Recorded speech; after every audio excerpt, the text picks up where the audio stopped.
presentation. We've had a little shift in the order, and we're now going to go to Laura Knight, who's going to be focusing on redefining excellence, looking at opportunity, assessments and progress in the AI era, which segues very nicely from some of the messaging that John was talking about in terms of looking at those competencies that students need and giving us some examples of how to get started with AI. So I'm going to pass this over to Laura. Wonderful, wonderful. Thank you so much, Matthew, and it's a pleasure to join everyone this afternoon. I am very much on the other side of the world to John in the geographical sense, if not in the educational one. And so coming to you from the UK, where I work supporting schools and education organisations on digital strategy and AI. So my remit in this segment of today's piece of work is around opportunity assessment and progress. And so I'd like us to take us through, if not the answers, at least some good questions about this particular space. And I think I'd like to begin by asking ourselves actually an important question, which is, are we genuinely, when we're exploring AI, putting pedagogy and principles first? I feel really strongly that when we look at the application of any technology in an educational setting, it's very easy to get caught up in the new shininess of innovation, but actually grounding our practice in the pedagogy and the principles of excellent education really feels like a very important first step. The next thing I'd like to mention is how key I feel it is to put in place an ethical leadership approach to this, because I feel like that's a real trust building force.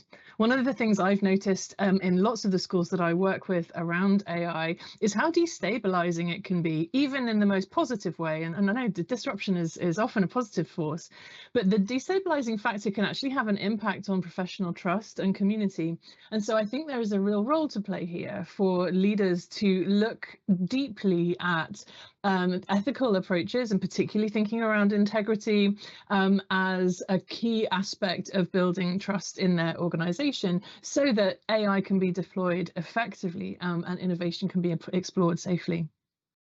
Now, one of the next questions I like to ask when I'm exploring with schools, and I'm going to ask now, is really thinking about what kind of school you'd like to be and what kind of school you'd like to be in terms of AI. How will you use it as a school, and what will characterize the exploration? Because this phase isn't simply a binary on-off switch, it is something that actually is a whole process. And I like to present three kind of, I suppose it's almost like a triple straw man, if you like, where we're exploring how, if it goes too far, or if it goes too fast, or indeed if it doesn't go far enough or not fast enough, what could that look like? So if we imagine, for example, as a metaphor, the hot air balloon as a metaphor for this idea of leading AI exploration, while the lofty, beautiful views might be very inspirational, there isn't a great deal of sense of speed or indeed of directional quality. What I also think that's interesting here is if we contrast that with my fighter jets here, which are very precise and very fast, but there is no room here for thinking about creativity. I also think that could be challenging, and it doesn't allow for any personal agency around how teachers might explore in their own contexts. Finally, one of the things that we can sometimes see in some spaces is a very fireworks-like approach to AI exploration, which is all wow, amazing, shock and awe, but rather short-lived. And I'd also like us to think about how we can make our exploration sustainable and well-paced, so that we can really see long-term benefits as well as short-term interesting outcomes. So I think the next questions to ask are, well, what are the standards which we want to raise? What are the problems that we need to solve? And what are the opportunities that we want to create using this new technology? And there is a really interesting, I suppose, phase that comes out of answering these questions, which is around exploring the art of the possible. Now, I'd suggest that there are a number of different pillars, if you like, or poles when we think about excellent AI use in school. And I certainly think a core part of that is developing innovative pedagogy, which benefits both the children and the teachers. Other foundational pieces for me are about assessment with integrity, foundational inclusion, and building AI fluency. And I'd like to tell you a little bit more about these. So when we think about the pedagogy aspects, I certainly think that there's something around high quality training and really developing a community of practice in your schools. Also building a culture of innovation where stepping outside of the way things have always been is seen as a positive exploration and an experiment worth doing. We need, of course, and as indeed John was saying, there's some work to do on evolving curriculum design. But I also think on top of that, we should be looking to build interdisciplinary connection so that we can help build a sense of fluency with AI, both for staff and students throughout the curriculum. In terms of assessment, and I know this is certainly a big issue in the UK at the moment, and I'm sure beyond as well, developing a clear policy seems to me to be a crucial aspect of this. And I'm so glad John flagged that early up this afternoon. But I also think there's lots of work for us to do about evaluating impact and really thinking deeply about data analysis when it comes to trends and insights so that we can measure our impact effectively. I'd suggest that building an AI sort of action committee or even an ethics committee in school is a great idea in order to model effective use and really think about the nitty-gritty of some of those challenging problems. Now, the foundational inclusion piece is one I feel very strongly about. I think AI could, if used well, become the great equalizer when it comes to access to the curriculum and adaptive teaching and opportunities for folks with learning difficulties and disabilities. AI can empower equity and can be a real force for good in this space. And it can tailor pathways and for every learner by surfacing biases and giving us opportunities. But what I think is really important here is that through AI, we can make this foundational, not reactive. And that for me is a really important point. There are so many opportunities to build foundational opportunity rather than reactive ones into curriculum experiences for youngsters. Finally, around fluency, I think there are some interesting things to reflect on here, and part of this is around structure. So certainly we want to build robust safeguarding and data protection approaches, of course, and make sure that we are meeting all of the required criteria for our national context. But most important is also building AI literacies so that, and I say that in the plural intentionally, so that we are thinking about helping youngsters navigate online spaces where the context around truth, for example, is a really tricky thing to consider. I'd also like for us to reflect on how we can build in protection as standard for our most vulnerable users and not just as an afterthought. And develop best practices for AI usage based around learner agency. I think the more we can support learners to become excellent lifelong learners and to have those skills with AI embedded in them, the better we will see those sort of seeds that we plant growing into their futures. Next, I'd like to talk about how this might look. And I think that a really useful metaphor for this is a coral reef. Too often when we talk about educational technology, we like to imagine this idealized world where there's a singular solution that solves all of our problems. And we know that that just is not something that works.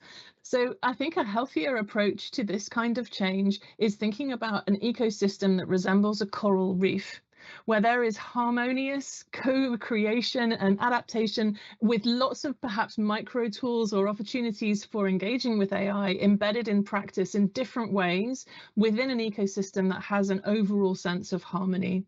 If we can build that alongside those multiple agile literacies that I've been talking about, particularly media literacy, like for example, the understanding around misinformation, I really think that's a key aspect to this, but also thinking about things like deep fakes and manipulation.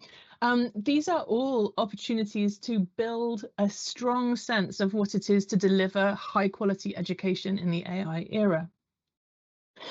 Now, I wanted to dig in a little to the idea of assessment for a moment. And I feel I'm really curious about this, and I would love to hear examples from colleagues who are working in this space and delivering really great thinking on it, because I feel like there's a long way to go. But I certainly think that when we think about, we reflect on this kind of the loop of assessment, from assessment to feedback to analysis to insight to intervention, and this essentially this spiral that goes through and through and through your school experience, there are so many ways in which AI can be a real lever for boosting standards, raising outcomes, improving progress. And I've given some examples of those things here, and this is not at all an exhaustive list. But I also hold in mind how disruptive AI can be when it is cluttering up the assessment loop with disingenuous or dishonest practice. And this is something I think we have to think incredibly carefully about.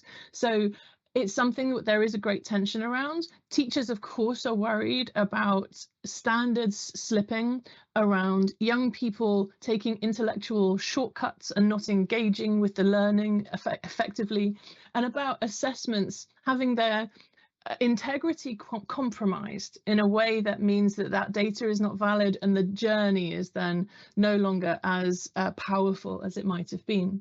So there is work to be done for sure on how we ensure equity and we ensure integrity in all of these pieces, but I don't think that's beyond us. I think we can do it. We've managed cheating for many, many years. I'm sure we can keep going. Next, I'd like to think about how we can reflect on the value of interventions as a result of the work we do on assessment, particularly thinking about feedback. I wanted to reference the academic work done in the UK by the Education Endowment Foundation, which you may have heard of. They've done some really interesting studies into how effective different interventions are for pupil progress. And one of the things that they do is they measure how much the cost is to put a certain intervention in place, and indeed how strong the evidence is for its positive impact.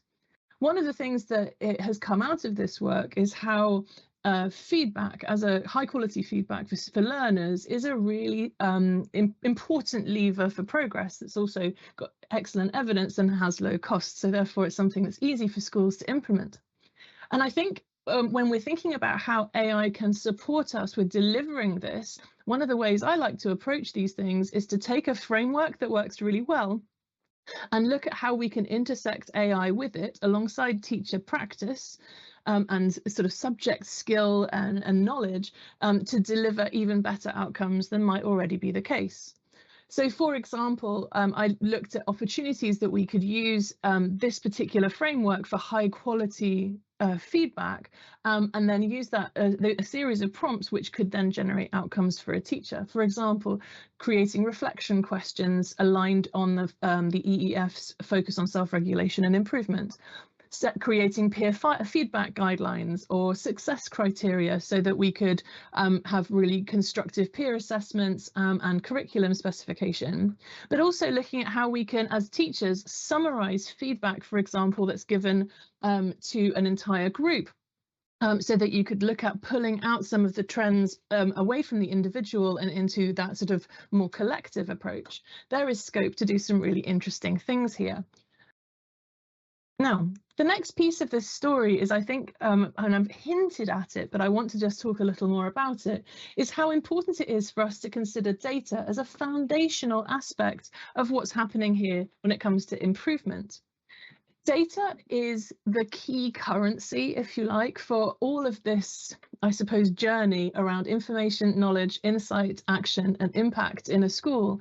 And if we can see data as a source of richness, I think it's really a key aspect to how we engage with platforms and services moving forwards, but then how we can engage with this wider cultural piece around improvement and autonomy. But it does then start to ask some questions which are challenging. And the piece around assessment in particular unlocks some of these questions, and I'd like to flag a couple of them for you now. The first is that we might start to ask ourselves, well, what does it actually mean to do the work? I think certainly when I was at school, it was very clear whether you did the work or didn't do the work, because co-creation with AI wasn't a thing. But I think now that has changed, and this hybrid experience of working alongside AI tools has changed our perception. So we need to be clear on what that means. The next thing I'd like us to be reflecting on is, to what extent are we assessing the process of learning or the outcome of learning, and which is more important? When we consider portfolio-based and project-based learning, where there is evidence of the process, there is going to be a different set of views around this to if we are purely basing our judgments on outcome alone.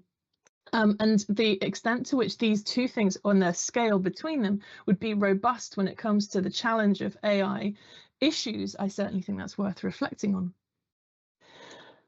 But there's a problem, folks. There's a problem. There's a problem because there is a dilemma around discomfort. We are so used to technology and our worlds of gadgetry soothing the discomfort of modern life. Whenever we are bored, whenever we are lonely, whenever we want to soothe ourselves or de-stress, we so often reach for technology to help calm us in some way. However, learning is inherently has a discomfort and uncomfortable quality to it. We have to struggle in order to learn.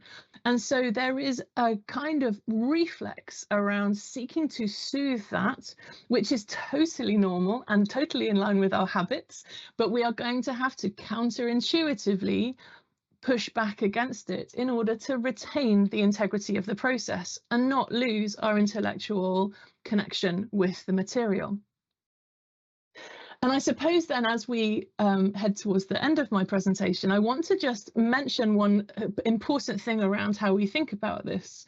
That discomfort matters, but so does time. There are lots of things here which we measure in school, which are proxies, I would say, for success. So, for example, order and calm in the classroom, children behaving a certain way. But as I say to every group of head teachers that I meet, there is not a single one of the children you currently teach who will get their first promotion at work because they underline the title nicely for you. It's so important we think about what we praise and we reflect on what we draw attention to in a positive way, because those are the habits that we want to encourage. And I would argue in an AI-infused society, we're going to need to do better than old industrial revolution mantras around order and calm. I hope that has been interesting. Thank you so much. I'll be delighted to take some questions if there's a few moments. And thank you for your engagement this afternoon. Hi, Laura. Thank you so much. I have a few questions coming in. I'm just checking on my phone. I'm going to combine two of them. One is saying that, well, it's very chaotic in a school. And yes, if you want to learn AI, where's a good place to start? And I'll piggyback that with the second question is, what if you're the only person in the school who wants to learn AI? Oh, okay. So I'm going to take the second question first. The second question about what if you're the only person that wants to learn about AI? Find your tribe. The joy of connecting with colleagues on whichever social network is your favorite when it comes to professional networks. But there are so many folks on X, Twitter. There are so many folks on LinkedIn. There will be people in your region or local area who are engaging in this too, but you haven't met them yet. So find your tribe and connect with them, because there are great things happening, and the more you can do to build your own confidence and skill, the more you will be able to quietly and gently influence your colleagues. The second piece around how to learn more about this will depend a little bit on the national context of the person who's asking. Is that clear from the question? It's not. It just says that it's very chaotic for them, and they wouldn't like to know where to start. I hear you. I mean, schools are often a little on the chaotic side, aren't they? So I completely understand that. And I would recommend two things in order to create a space for this. The first is carve out a little tiny corner of your diary, and the second is get some earplugs. And make a little moment of quiet for you to explore this purposefully. And there are lots of online courses, there's lots of YouTube content, there's lots of material that's asynchronous that you can engage with to learn more, and indeed just making time to play. One of the things that we don't do enough as teachers is play and experiment just for fun. And so for colleagues to just start by taking one step in and having a play around without needing to do anything particularly exciting or brilliant is a great start. Fantastic. And I'll sneak one last question in. For students, a lot of them believe that they are fluent in AI. So how can we measure that? So how do we know if our students, if they say they know how to use AI, that they can use it and are probably using it, I would say maybe the correct way to enhance their learning, not just to outsource all the, not to write their essays on Macbeth for them. Indeed. Okay, so I think this is so interesting, and I'm getting a real sense of deja vu here about the old and fairly awful dialogues we used to have around digital natives. I hate that term, and it's absolutely not applicable to the way young people behave on social media in the same way that it isn't applicable here. No young person automatically knows how everything works. They may be naive experts in some small, very narrow domain of expertise, but no more than that. And so I feel very strongly that teachers should not disempower themselves by implying that the children all know everything already. There was a whole generation of parents that did that with their kids with their video players, and we're not having it anymore. So if you're one of those parents who never you're one of those kids whose parents never learned how to program their own VCR, you know what I'm talking about. Let's not be those adults. Let's make sure that we do the learning and that we get out in front of it, and that we teach them how to use it well, because that's the key. Anyone can just have a go and mess around, but what we need is real productivity and really critical thinking that's going to elevate the experience of learning, not just go faster and break things. I agree with you. I've used AI with my students in class, and I've had to coach them through the process. Like the assumption they just some naturally know how to use it, but maybe they're just lucky the first time out, right? Yeah, so yeah, getting consistently good results takes some skill and some practice, and I think that's something we should expect. Yeah, I think from my experience, they need to build up their questioning skills as well. Totally. And I think actually asking good questions is a real power aptitude here, and being able to articulate in a very clear way what it is that you want in terms of outcomes. So that really is sort of that beginning with the end in mind piece around what the goal looks like, and then the steps that it takes to get there. That's a really important skill.